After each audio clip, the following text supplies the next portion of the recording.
আজ আমরা দেখতে চলেছি একটি অসাধারণ অ্যাকশন অ্যাডভেঞ্চার ফ্যান্টাসি মুভির গল্প, যার নাম হল দ্য স্করপিয়ন কিং।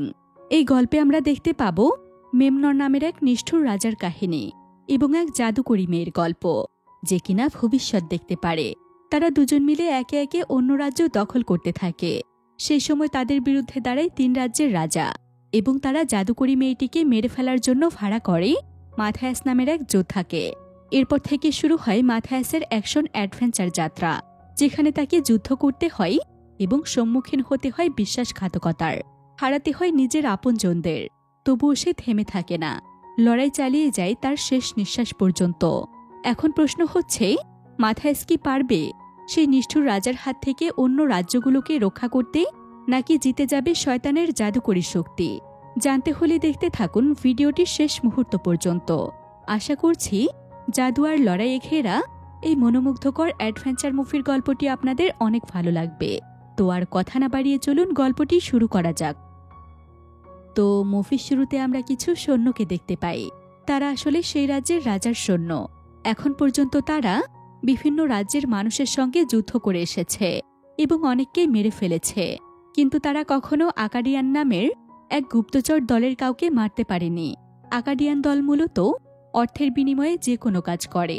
তারা অনেক শক্তিশালী এবং রাগী স্বভাবের হয়ে থাকে। আজ তারা ওই দলের জেসাব নামের একজন সদস্যকে ধরে ফেলেছে। এই জন্য তারা খুব আনন্দে আছে এবং মজা করছে। তাদের সেই আনন্দ দেখে জেসাব বলে, আরেকটু অপেক্ষা করো, আমার বড় ভাই মাথায়াস কিছুক্ষণের মধ্যে এসে তোমাদের সবাইকে শেষ করে দেবে। ঠিক তখন আমরা অন্য পাশে একজনের চোখে ছুরি লাগতে দেখি। তখন আমরা বুঝতে পারি মাথায়াস এসে গিয়েছে তার ভাইকে বাঁচাতে। এরপর মাথায়াস একটি পাথর নিয়ে একটি বিল্ডিংয়ের উপরে ওঠে, আর সেই পাথর দিয়ে ছাদ ভেঙে নিচে নামে এবং চারদিকে আগুন ধরিয়ে দেয়। এরপর সে একে একে তীর ছুঁড়ে শত্রুদের মারে। তারপর সে তলোয়ার বের করে যুদ্ধ করে। এই সময় দেখা যায় একজন ওপর থেকে বারবার জেসাপের দিকে ছুরি মারে, কিন্তু এখনও একটি ছুরিও ঠিকমতো তার গায়ে লাগেনি। তবে যে কোনো সময় আঘাত লাগতে পারে। তাই মাথায়াস একটি দড়ি ধরে উপরে ওঠে। তখন ঝুমুরের মতো একটি জিনিস নিচে নেমে আসে। সেখানে প্রধান সৈন্য এসে দাঁড়িয়ে থাকে।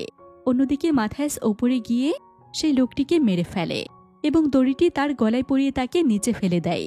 তখন সেই প্রধান সৈন্যটি ঝুমুরে আটকে উপরে উঠে যায় এবং আগুনে পুড়ে মারা যায়। তারপর পুরো জায়গায় আগুন ধরে যায়। তবে মাথায়াস আর তার ভাই কোনো মতে সেই জায়গা থেকে বেঁচে বেরিয়ে আসে। এরপর আমরা জানতে পারি এই মহারাজ্যের একটি ছোট দল তাদের যুদ্ধের দক্ষতা দেখিয়ে একের পর এক রাজ্য দখল করে চলেছে। সে রাজ্যে একটি নিয়ম হচ্ছে, দলের মধ্যে যে সবচেয়ে ভালো লড়তে পারে সে হয় দলের রাজা। এই নিয়ম অনুযায়ী মেমনর নামের একজন রাজা হয়ে ওঠে, কারণ তার তলোয়ার চালানোর দক্ষতা অসাধারণ। কেউ তাকে তীর ছুঁড়ে আহত করতে পারে না, কারণ সে তলোয়ার দিয়ে সেগুলো প্রতিহত করে ফেলে। আর তার নিয়ন্ত্রণে রয়েছে ক্যাসান্দা নামের এক জাদুকরী মেয়ে। ক্যাসান্দা আগে থেকেই ভবিষ্যৎ দেখতে পারে। মেমনর সেই ভবিষ্যৎ দেখে তার প্রতিপক্ষের বিরুদ্ধে পরিকল্পনা করে আর প্রতিবারই জিতে যায়। এখন বর্তমান সময়ে আর মাত্র 3টি রাজ্য বাকি আছে, যারা এখনও মেমনরের কাছে আত্মসমর্পণ করেনি। তারা সবাই একসঙ্গে বসে সমাধানের উপায় খোঁজে। সব দিক বিবেচনা করে তারা বুঝতে পারে প্রতিবার তাদের পরাজয়ের মূল কারণ সেই জাদুকরী মেয়ে। তাই তারা সিদ্ধান্ত নেয়, যদি ক্যাসান্দাকে মেরে ফেলা যায় তাহলে সমস্যার সমাধান হবে। তখন এক রাজ্যের প্রধান বালথাজার বলে সে তার সৈন্য নিয়ে মেমনরের সঙ্গে যুদ্ধ করে অনেক লোককে হারিয়েছে, তাই আর নতুন করে কোনো বিপদের মুখে পড়তে চায় না। তখন রাজা ফেরনের ছেলে কিম বালথাজারকে বলে, তুমি একটা ছোট রাজ্যের রাজা, তোমার কথা আমরা শুনব না। বালথাজার তখন কিমের হাত চেপে ধরে বলে, আমি যদি রাজা না হই তাহলে তুমি আমার সামনে মাথা নত করে দাঁড়িয়ে আছো কেন? এরপর সে তলোয়ার নিতে যায়, কিন্তু ঠিক তখনই মাথায়াস তার দিকে ছুরি মারে। তখন মাথায়াসকে দেখে সবাই অবাক হয়ে যায়, কারণ তারা জানে আকাডিয়ানরা ভাড়ায় কাজ করা গুপ্তচর, যারা দামি কিছু পেলেই কাজ করে।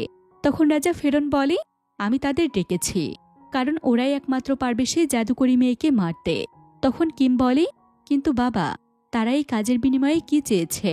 রাজা বলে, 20টি লাল পাথর চেয়েছে। তখন কিম বলে, কিন্তু এই পাথরগুলোই তো আমাদের শেষ সম্বল। রাজা তখন তাকে ধাক্কা দিয়ে সরিয়ে দেয় এবং বাকিদের জিজ্ঞেস করে, যদি মাথায়াস জাদুকরী মেয়েকে মেরে ফেলে তাহলে কি সবাই যুদ্ধ করতে রাজি আছো? তখন সবাই সম্মতি জানায়। এরপর রাজা সেই লাল পাথরগুলো মাথায়াসকে দিয়ে দেয়। এরপর তারা সেখান থেকে চলে যেতে থাকে। ঠিক সেই সময় বালথাজার মাথায়াসের দিকে একটি ছুরি মারে, কিন্তু ছুরিটি তার গায়ে লাগার আগে মাথায়াস ধরে ফেলে। আসলে এই জায়গায় আকাডিয়ানদের কাজ দেওয়াতে বালথাজার আর কিম খুশি হয় না। পরের দিন রাতে মাথায়াস তার ভাই এবং এক সঙ্গীকে নিয়ে রাজ্যে হামলা করে। তারা চুপচাপ একে একে পাহারায় থাকা সৈন্যদের মেরে ফেলে। এরপর জেসাপ ও তার সঙ্গী একদিকে যায়, আর মাথায়াস তার উটের সাহায্যে অন্য দিক থেকে আক্রমণ করে। এই সময় আমরা আরপিট নামের একজনকে বন্দী অবস্থায় দেখতে পাই। তখন সৈন্যরা তাকে মারার জন্য এগিয়ে আসে, কিন্তু ঠিক তখন মাথায়াস এসে তাদের সঙ্গে যুদ্ধ করে এবং আরপিটকে বাঁচায়। তবে আরপিটকে সেখানে রেখে সে সামনে এগিয়ে যায়। একসময় সে তার ভাই ও সঙ্গীর সঙ্গে আবার মিলিত হয় এবং তারা সামনে অগ্রসর হতে থাকে। ঠিক তখন কিছু সৈন্য তাদের দিকে তীর ছুঁড়ে মারে। মাথায়াস কোনো মতে একটি ঘরের ছাদে উঠে লুকিয়ে থাকে, কিন্তু তার ভাই ও তার সঙ্গীকে সৈন্যরা ধরে ফেলে। তারা তার সঙ্গীকে মেরে ফেলে এবং জেসাপকে বন্দি করে নিয়ে যায়। এরপর মাথায়াস সেই ঘরের ভেতরে যায় এবং সেখানে সে ক্যাসান্দাকে দেখতে পায়, আর সে তীর হাতে নেয়। তখন ক্যাসান্দা বলে, মাথায়াস, তোমার সঙ্গে বিশ্বাসঘাতকতা করা হয়েছে, আর তুমি এখানে কেন এসেছো সেটাও আমি জানি। মাথায়াস তখন তীর ছোড়ে, তবে সেটা ক্যাসান্দার গায়ে না লেগে তার পেছনে দাঁড়িয়ে থাকা এক সৈন্যর গায়ে লাগে। ঠিক তখনই সেখানে আরও অনেক সৈন্য চলে আসে। মাথায়াস একে একে তাদের মেরে ফেলে, কিন্তু হঠাৎ মেমনর আরও সৈন্য নিয়ে সেখানে আসে এবং তারা মিলে মাথায়াসকে ধরে ফেলে। এরপর মেমনর বলে, শুনেছি তোমরা অনেক কষ্ট সহ্য করতে পারো, এখন দেখা যাক কতটা পারো। এই সময় কিম সেখানে আসে।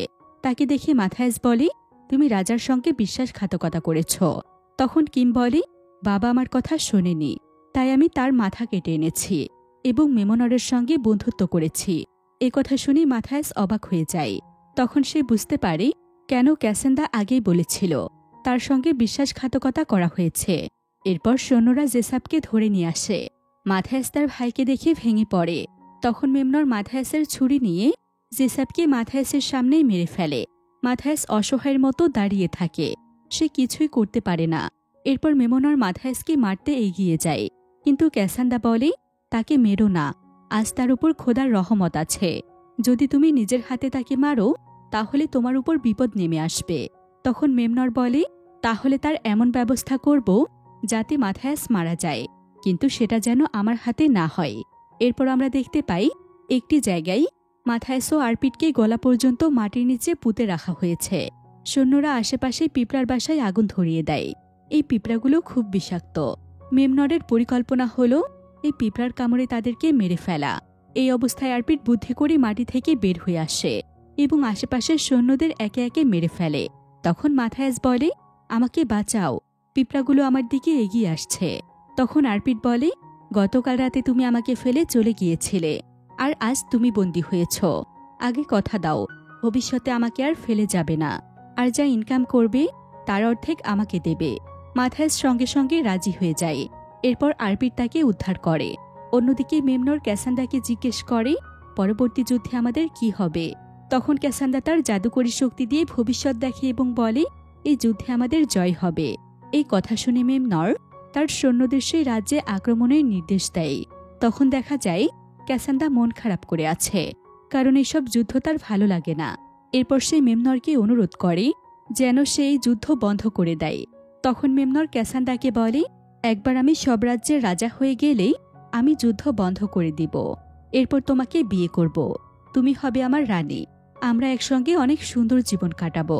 তখন ক্যাসান্দা বলে, আমি যদি কারো সঙ্গে শারীরিক সম্পর্কে জড়াই তাহলে আমার জাদুকরী শক্তি হারিয়ে যাবে, তখন আমি তোমার কোনো উপকারে আসব না।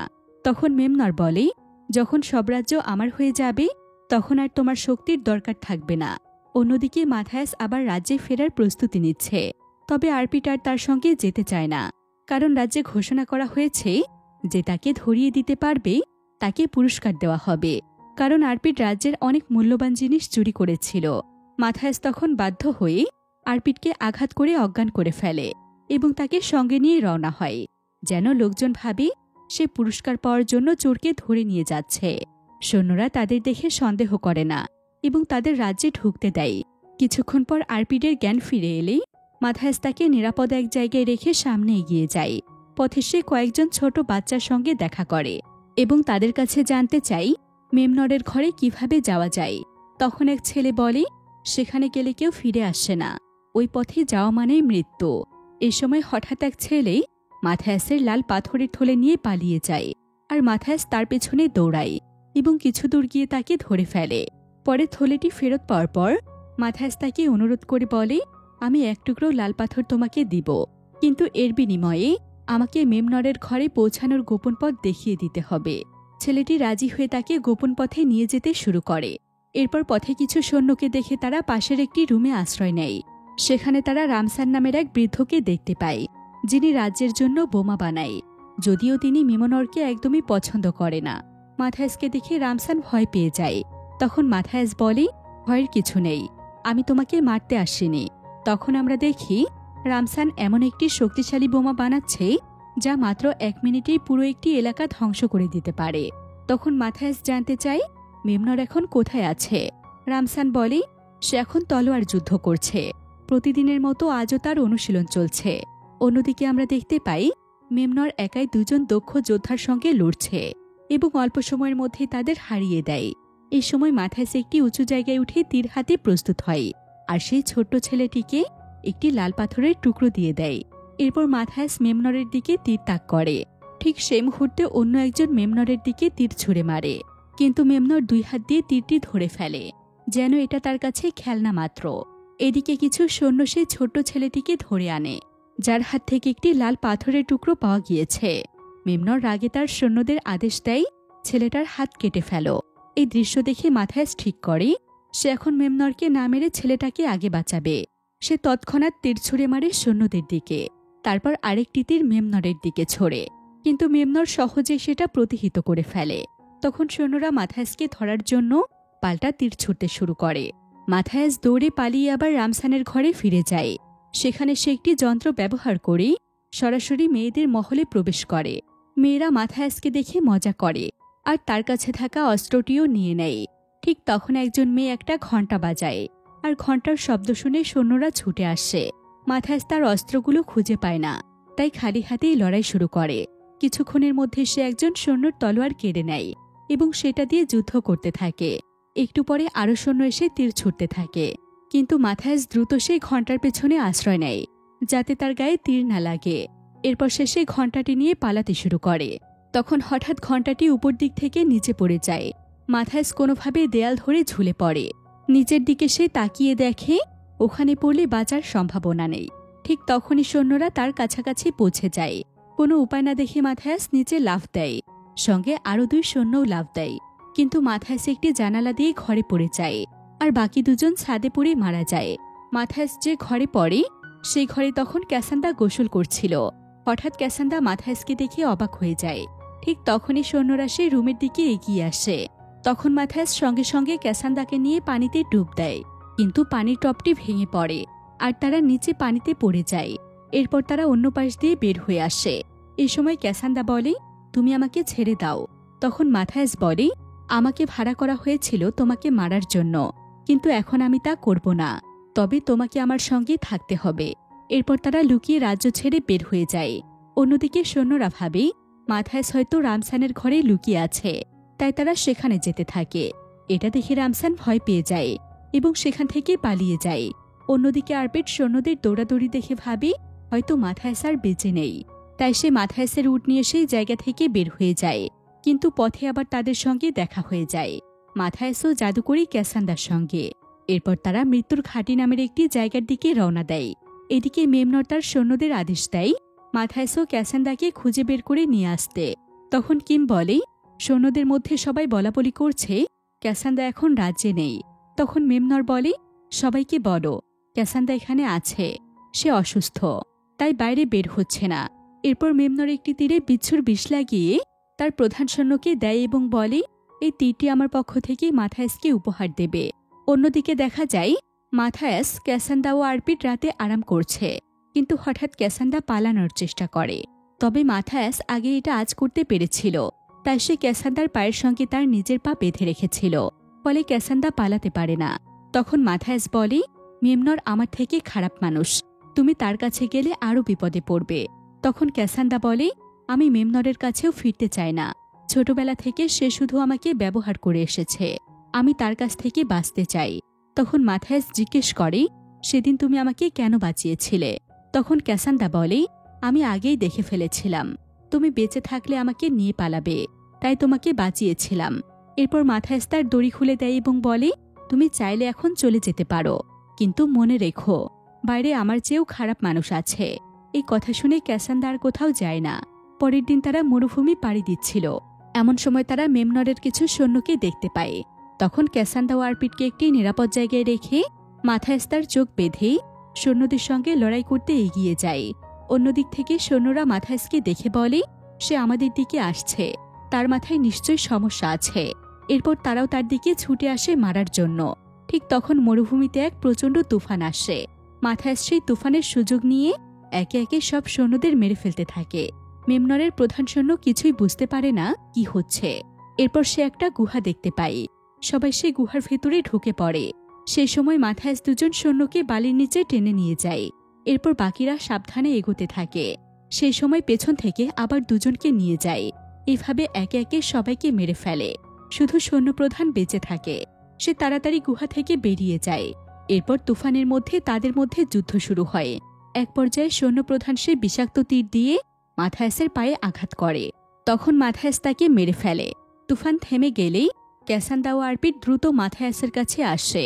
তখনই মাথায়স তীরের বিষে মাটিতে পড়ে যায়। রাতের বেলা ক্যাসান্ডা নিজের জীবন বাজি রেখে তার জাদুকরী শক্তি ব্যবহার করে মাথায়সের শরীর থেকে বিষ নিজের শরীরে নিয়ে নেয়। তখন ক্যাসান্ডা নিজেই জ্ঞান হারিয়ে ফেলে। তবে সকালে দুজনেই সুস্থ হয়ে ওঠে। এরপর মাথায়স মেমনরের একটি পাখি দেখতে পায় এবং সেটার মাধ্যমে সৈন্যপ্রধানের চিহ্ন পাঠিয়ে দেয়। পাখি দেখে মেমনর ভাবে মাথায়স মারা গিয়েছে, তাই সে সবাইকেই খবর দিয়ে খুশি করে। কিন্তু পরে দেখে তার প্রধান সৈন্য মারা গিয়েছে। এরপর সে সবাইকে যুদ্ধের জন্য প্রস্তুত থাকতে বলে। সেই সময় একজন সৈন্য বলে, মহারাজ, জাদুকরী কোথায়? এমন সময় আমাদের পাশে তার থাকার দরকার ছিল। তখন মেমনর বলে, সে অসুস্থ, সময় হলেই সে চলে আসবে, এখন সবাই চলে যাও। এরপর মেমনর কিমকে বলে, সে এখনও জীবিত আর সে এখানেই আসবে, তাই প্রস্তুতি নাও। অন্যদিকে মাথায়স ও তার সঙ্গীরা সামনে এগোতে থাকে। এমন সময় তাদের দেখা হয় রামসানের সঙ্গে। সে রাজ্য থেকে পালিয়ে এসে মরুভূমিতে সফলতা পেয়েছে। সে যে বোমা বানানোর চেষ্টা করছিল সেটা সে এখানে এসে বানাতে পেরেছে। এরপর তারা একটি জায়গায় পানি খেতে যায়। তখন বালথাজারের লোকজন তাদের ধরে ফেলে। এরপর তাদেরকে বালথাজারের কাছে নিয়ে যাওয়া হয়। মাথায়সকে দেখে বালথাজার খুব খুশি হয়, কারণ সে তার সবচেয়ে বড় শত্রু। সে সিদ্ধান্ত নেয় মাথায়সকে মেরে ফেলবে। তখন তার স্ত্রী বলে, বালথাজার, কাউকে মারার দরকার নেই, আমরা সবাই এক। তখন বালথাজার বলে, মাথায়সের ওপর ভরসা করা যাবে না, কারণ সে শত্রুপক্ষের লোক। তোমার যদি বিশ্বাস না হয় তাহলে আমি তোমাকে প্রমাণ দেখাচ্ছি। এরপর বালথাজার তার লোকদের বলে, জাদুকরী মেয়েটিকে ধরে নিয়ে আসো। তখন দেখা যায় মাথায়স বাধা দেয়, আর এটাই প্রমাণ করে যে মাথায়স শত্রুপক্ষের হয়ে কাজ করছে। এরপর বালথাজার মাথায়সের উপর আক্রমণ করে। যুদ্ধের শুরুতেই তাদের তলোয়ার ভেঙে যায়। এরপর বালথাজার একটি বল্লম নিয়ে মাথায়সকে আক্রমণ করে, আর খালি হাতে মাথায়স কোনোভাবে বাঁচার চেষ্টা করে। বালথাজার একের পর এক আক্রমণ চালিয়ে যেতে থাকে। এক পর্যায়ে মাথায়স বল্লম নিয়ে উল্টো বালথাজারকে ধরে ফেলে এবং বলে, আমাদের শত্রু একজনই, তাই আমাদের এক হয়ে তার বিরুদ্ধে যুদ্ধ করা উচিত। তখন বালথাজার বলে, আমরা এক হয়ে কিভাবে যুদ্ধ করব? তুমি জাদুকরী মেয়েটিকে সঙ্গে নিয়ে ঘুরছ, যে কোনো সময় মেমনর তাকে নিতে লোক পাঠাবে, আর আমরা সবাই মারা যাব। তখন মাথায়স বলে, এই কারণে আমাদের এখন থেকেই প্রস্তুতি নিতে হবে, কারণ এই মেয়ে আমার সঙ্গে থাকুক বা না থাকুক, একদিন না একদিন মেমনর আমাদের খুঁজে বের করবেই, তাই আগে থেকে যুদ্ধের প্রস্তুতি নেওয়া ভালো। এ কথায় সবাই রাজি হয়। সেদিন রাতে একটি ছোট ছেলে ক্যাসান্ডার কাছে আসে। তখন সে দেখে বিশাল একটি যুদ্ধ হবে এবং সেই যুদ্ধে ছেলেটি তীরের আঘাতে মারা যাবে, আর এভাবে আরও অনেকেই মারা যাবে। এরপর ক্যাসান্ডা তাড়াতাড়ি গিয়ে মাথায়সকে বলে, আমাদের এখানে মেমনর আক্রমণ করবে আর সবাই মারা যাবে। তখন মাথায়স বলে, মেমনর যদি এখানে আসে তাহলে আমি তাকে মেরে ফেলব। এই কথা শুনে ক্যাসান্ডা মাথায়সের হাত ধরে। তখন সে দেখতে পায় মেমনর মাথায়সকে একটি জায়গা থেকে নিচে ফেলে দিচ্ছে এবং অন্য পাশ থেকে একজন তার শরীরে তীর মারছে। এই দৃশ্য দেখে ক্যাসান্ডা আতঙ্কিত হয়ে বলে, তুমি যদি মেমনরের সামনে যাও তুমি মারা যাবে। তখন মাথায়স বলে, আমার ভাগ্য আমি নিজে লিখি, তাই ভয় পেও না। এরপর তারা কাছাকাছি চলে আসে এবং তাদের শারীরিক সম্পর্ক হয়। আমরা আগে থেকেই জানি ক্যাসান্দ্রা যদি কারো সঙ্গে শারীরিক সম্পর্ক করে তাহলে তার জাদুকরী শক্তি হারিয়ে যায়। এরপর মাঝরাতে ক্যাসান্দ্রা উঠে যায় এবং সে সেখান থেকে উট নিয়ে চুপি চুপি চলে যায়, কারণ সে বুঝতে পারে সে না গেলেই মানুষগুলো মারা যাবে। সবাইকে বাঁচাতে সে ইচ্ছে করে আবার বন্দি জীবন বেছে নেয়। পরের দিন সকালে ক্যাসান্দ্রাকে না পেয়ে মাথায়াস বুঝতে পারে সে মেমনরের কাছে চলে গিয়েছে। এরপর সে সিদ্ধান্ত নেয় সে রাজ্যে যাবে এবং ক্যাসান্দ্রাকে ফিরিয়ে আনবে।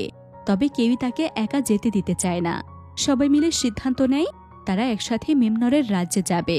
অন্যদিকে মেমনর সবাইকে পরের দিনের জন্য প্রস্তুত থাকতে বলে। তখন সে সৈন্য আবার জিজ্ঞেস করে, জাদুকরী কোথায়? কাল অনেক বড় যুদ্ধ হতে চলেছে, আমাদের জানতে হবে কে জিতবে। তখন মেমনর বলে সে অসুস্থ অবস্থায় আছে। আর ঠিক তখনই ক্যাসান্দ্রা সেখানে আসে আর বলে, কালকের যুদ্ধে আমরাই জিতব। এই কথা শুনে সবাই অনেক খুশি হয়, কিন্তু তখন মেমনরের মনে ক্যাসান্দ্রাকে নিয়ে সন্দেহ জাগে। এরপর সে ক্যাসান্দ্রাকে রুমে যাওয়ার জন্য বলে, আর সেই সময় সে সৈন্যটিকে মেরে ফেলে যে বারবার ক্যাসান্দ্রার কথা জিজ্ঞেস করছিল। এরপর মেমনর কিমকে রাজ্যের পাহারা দেওয়ার দায়িত্ব দিয়ে নিজের রুমে চলে যায়। অন্যদিকে আমরা আরপিটকে দেখতে পাই সে অনেকগুলো মেয়েকে সঙ্গে নিয়ে রাজ্যের গেটে এসেছে। এরপর সে গেটের সৈন্যদের বোকা বানিয়ে রাজ্যে প্রবেশ করে, আর তাদের সাথে মাথায়াসও রাজ্যে প্রবেশ করে এবং সৈন্যদের সঙ্গে লড়তে লড়তে সামনে এগিয়ে যেতে থাকে। এদিকে মেমনর রুমে গিয়ে ক্যাসান্দ্রাকে জিজ্ঞেস করে, মাথায়াসকে তুমি মারোনি কেন? তখন ক্যাসান্দ্রা বলে, কারণ সে তোমাকে মারতে চেয়েছে, আমাকে না, আর আমি অনেক চালাকি করে পালিয়ে এসেছি। তখন মেমনর বলে, তোমাকে আজ অন্যরকম লাগছে, মনে হচ্ছে তুমি আর আগের মতো নেই। এখন একটা পরীক্ষার মাধ্যমে সব বোঝা যাবে। এরপর সেখানে অনেকগুলো পাত্র নিয়ে আসা হয়, যার মধ্যে কেবল 2টি পাত্র ছাড়া বাকি সব পাত্রের সাপ থাকে। ক্যাসান্দ্রাকে বলা হয় খালি পাত্রগুলো খুঁজে বের করতে। তখন ক্যাসান্দ্রা একটি খালি পাত্র বের করে দেয়। তখন মেমনর বলে, আরেকটিও খুঁজে বের করো। কিন্তু এবার ক্যাসান্দ্রা ভুল করে এবং সাপ হাতে নিয়ে বলে, মেমনর, তোমার সময় শেষ হয়ে আসছে। অন্যদিকে সবাই মিলে বিভিন্ন জায়গায় বোমা রাখে। এরপর দেখা যায় মেয়েরাও যুদ্ধে অংশ নেয় এবং মেমনরের সৈন্যদের মারতে থাকে। অন্য পাশে বালথাজার সৈন্যদের উপর ঝাঁপিয়ে পড়ে যুদ্ধ করতে থাকে। এইভাবে সবাই নিজ নিজ অবস্থান থেকে লড়াই করে যায়। আর তখন মেমনর ক্যাসান্দ্রাকে মারতে যায়। ঠিক সেই সময় মাথায়াস সেখানে এসে ক্যাসান্দ্রাকে বাঁচায়। এরপর শুরু হয় মাথায়াস আর মেমনরের মধ্যে এক দুর্দান্ত লড়াই। এক পর্যায়ে মেমনর মাথায়াসকে 2বার আঘাত করে, কিন্তু তারপরও মাথায়াস সাহস নিয়ে লড়াই চালিয়ে যায়। অন্যদিকে বালথাজার অনেকগুলো সৈন্যের সঙ্গে লড়াই করে, কিন্তু সৈন্য সংখ্যা বেশি হওয়ায় সে আর তাদের সঙ্গে পেরে উঠছিল না। এদিকে কিম মেয়েদের দলের উপর আক্রমণ করে। সব দিক থেকে তারা চাপের মধ্যে পড়তে থাকে। এদিকে মেমনর বারবার মাথায়াসের উপর আক্রমণ করে। মাথায়াস কোনোভাবে তা প্রতিরোধ করে। এর মধ্যে সাপ ভরা সেই পাত্রগুলো থেকে সাপগুলো বের হয়ে মাথায়াসকে কামড় দেওয়ার চেষ্টা করে, কিন্তু সে সাপগুলোকে মেরে ফেলে। এরপর দেখা যায় মেমনর তার দিকে আগুন ছুড়ে মারে। সে কোনো মতে নিজেকে বাঁচিয়ে রাখে। ঠিক সেই সময় বালথাজার যুদ্ধ করতে করতে তাদের রুমে চলে আসে। তখন অন্য সৈন্যরা মাথায়াসের উপর আক্রমণ শুরু করে। এরপর বাকি সৈন্যরা ক্যাসান্দ্রার উপরও আক্রমণ করে। ক্যাসান্দ্রা তলোয়ার দিয়ে লড়াই করে। এর মধ্যে পেছন থেকে মেমনর ক্যাসান্দ্রাকে ধরে ফেলে আর সেখান থেকে তাকে নিয়ে পালায়। এটা দেখে মাথায়াসও তার পেছনে যায়। একটি জায়গায় গিয়ে মেমনর ক্যাসান্দ্রাকে আঘাত করে ফেলে দেয়। তখন ক্যাসান্দ্রা জ্ঞান হারিয়ে ফেলে। এরপর মেমনর আর মাথায়াসের মধ্যে আবার লড়াই শুরু হয়। অন্যদিকে কিম ঘোড়া নিয়ে এসে বালথাজারের উপর আক্রমণ করে। তখন বালথাজার কিমকে ধরে ফেলে এবং মেরেও ফেলে। এই কিমই তার বাবাকে মেরেছিল, আর তার জন্যই জেসাপও মারা গিয়েছিল। আর আজ সে নিজেই শেষ হয়ে যায়। এদিকে মেমনরও মাথায়াসের লড়াই চলাকালে মেমনর মাথায়াসের চোখে আগুন ছিটিয়ে দেয়। এরপর তাকে নিচে ফেলে দেয়। ঠিক তখন এক সৈন্য তীর নিয়ে আসে মাথায়াসকে মারার জন্য। সে সময় ক্যাসান্দ্রার জ্ঞান ফিরে আসে। সে এই দৃশ্য দেখে বুঝতে পারে এখন মাথায়াস বিপদে আছে, কারণ এই দৃশ্য সে আগেই দেখেছিল। তাই সে দ্রুত তীরের সামনে যায়, কিন্তু মাথায়াস ঘুরে দাঁড়ায় আর সৈন্যর ছোড়া তীরটি মাথায়াসের পিঠে লাগে। সাথে সাথে মাথায়াস মাটিতে পড়ে যায়। তখন সে সৈন্য তলোয়ার নিয়ে আক্রমণ করতে আসে আর ক্যাসান্দ্রা তাকে মেরে ফেলে। ঠিক সে সময় মাথায়াস একটি ধনুক দেখতে পায়। সে সেটা হাতে নেয়। এরপর নিজের পিঠ থেকে তীরটি বের করে মেমনরের দিকে ধরে। তখন মেমনর হাতে 2টি তলোয়ার নিয়ে দাঁড়ায়। আমরা আগেই জানি মেমনর তীর প্রতিরোধে পারদর্শী।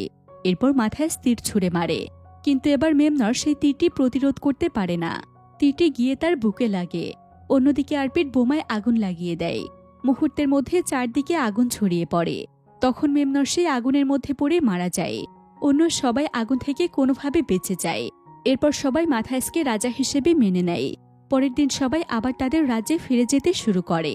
এর মধ্যে বালথাজারও মাথায়াসের কাছে বিদায় নেয় এবং বলে প্রয়োজনে আবার তারা একসাথে হবে।